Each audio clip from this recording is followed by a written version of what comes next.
I used to think nightmares were fun, so I asked for more. They were the only source of excitement in my endless route of a life. I never used to get nightmares, and for that, I should have been grateful. I wasn't. I wished for more. I craved the adrenaline and the pounding of my heart as my eyes flew open. They say be careful what you wish for. They are not lying. The nightmares started to come quicker and much more often. It was small things at first, the things anybody would have. Being chased by wild dogs, being abandoned, or running naked into school. I tired of them quickly. I had no reason to keep myself awake after them. Soon, they began to become more intense. My brain began playing with me. I'd be held down by my throat, unable to breathe, unable to scream, my chest heaving but no air entering my lungs. I'd be torn at, my skin coming away like butter. I'd be tied down as those I trusted sliced into me. I began to dream of hell. Then I'd awake, my eyes not quite focusing on anything in my small box room. The purples of my cushions would merge with the cream of my wall, and the giant teddy bear that sat in the corner would blur. But I could breathe. There was no pressure on my throat. I would take in deep lungsfuls of air, as if I hadn't breathed for hours. I scratched my skin to check if it was still there, and it was. I would check my clock, and it would always be the same time. 5 minutes past 3 in the morning became my waking hour. My eyes would try to slide closed, but I couldn't let that happen. Instead, I'd pull myself to the bathroom, down the carpeted hall, and splash icy water on my face until I was in no danger of sleeping. The sleep deprivation, I concluded, would be better than facing the horrors of the night. I'd go into school like a zombie, and nobody seemed to notice that anything was different. I began to become paranoid.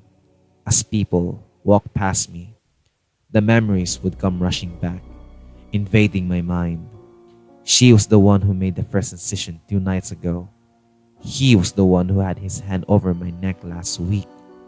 And they were the ones that retrieved the knives in the depths of hell.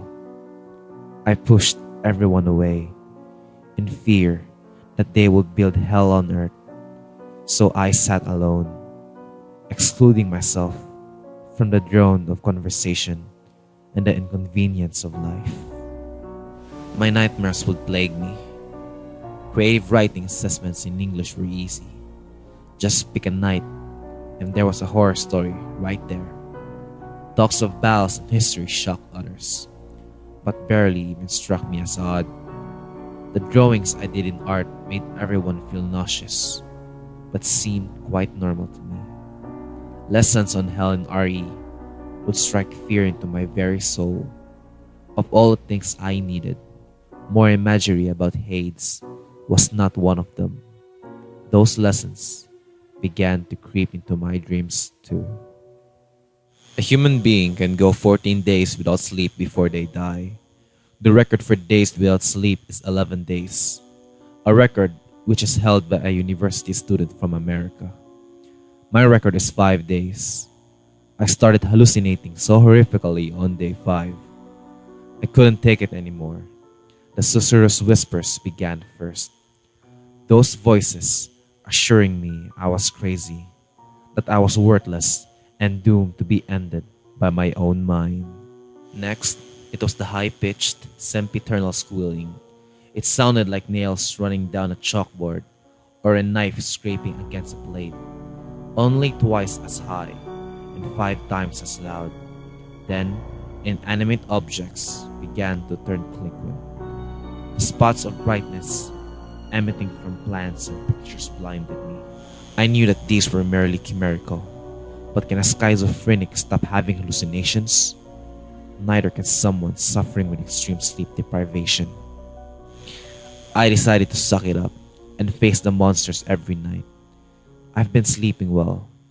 When I say well, I mean I've been getting 6 hours of sleep a night.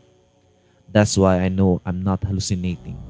When I see dark figures in my bedroom at night, when I hear the creaking of my door opening, I know it's real. When the piercing screams of tortured souls invade my eardrums, it's actually happening. When I hear the hissed threats that they're coming for me, sadly, I know that's real too. They say be careful what you wish for. I wish for hell. I got it. It's 5 minutes past 3 in the morning. I can hear them. If you had fun watching this video, then please leave a like and subscribe to my channel for more. If you love this creepypasta, then why not give it a 10-star rating on the official link below. If you have creepypastas you want me to read, let me know in the comments below. This is Skull Kid Smiley, and I'll see you around.